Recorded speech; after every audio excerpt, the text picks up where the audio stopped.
In one quiet entrance at Highgrove last month, Catherine wore a soft dove-gray dress with delicate pearl detailing that caught every camera lens and left Queen Camilla completely blindsided. What she said next in that same calm voice brought King Charles to silence and reminded the entire palace why the future of the monarchy now turns toward her. Fans around the world called it the most elegant power move they had ever seen. The years of quiet tension. For years, subtle battles have played out behind palace doors. At royal weddings, state banquets, and private holidays at Balmoral, the difference in style told its own story. Camilla favored bold, traditional silhouettes that spoke of old rules and old expectations. Catherine chose softer lines, thoughtful tailoring, and colors that felt both modern and timeless. At Prince George's first major public appearance, Catherine's simple yet flawless navy coat dress drew global praise, while whispers in the corridors suggested it was too safe.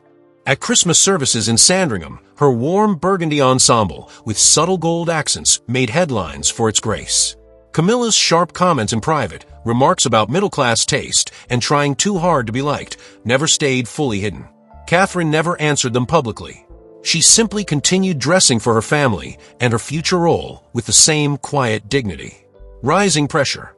The tension grew during last year's garden party at Buckingham Palace. Catherine arrived in a pale blush gown with intricate but understated embroidery.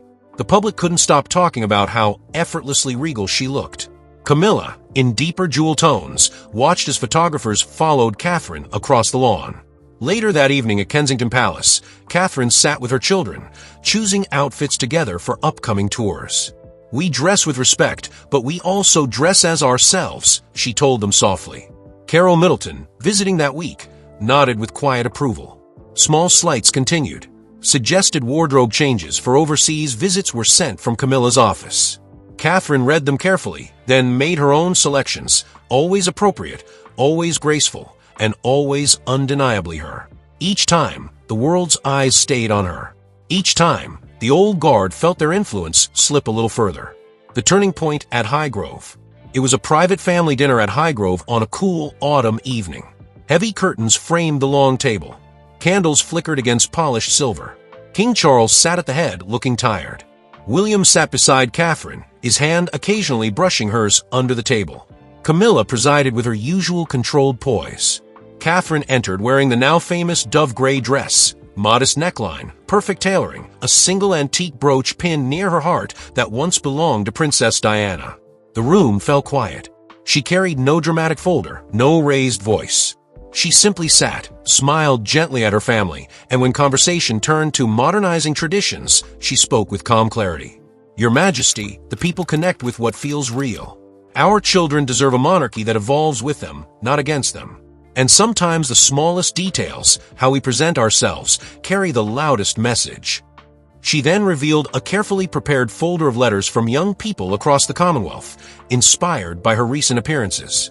Each one mentioned how her style made the royal family feel more approachable, more human. The room grew still.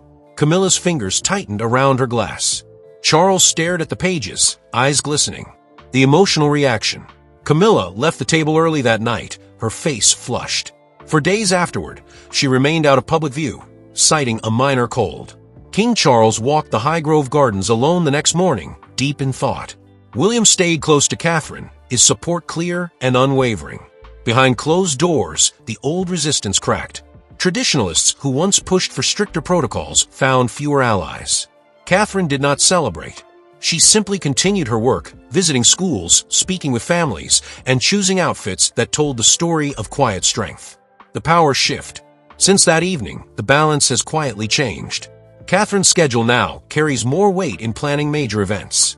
Her input on public image and youth engagement is sought first. Designers and stylists quietly confirm requests from Kensington Palace now shape the future royal wardrobe direction more than any other. The public feels it too. Search trends for Catherine's style continue to rise while formal, old-world looks draw less excitement. Even at recent engagements, her subtle, glamorous choices, a sleek black gown with delicate lace sleeves at a charity gala, or the soft emerald coat at Windsor that echoed hope and renewal, dominate every front page and every conversation. A new chapter. The monarchy is changing, not with loud declarations, but through steady, graceful steps.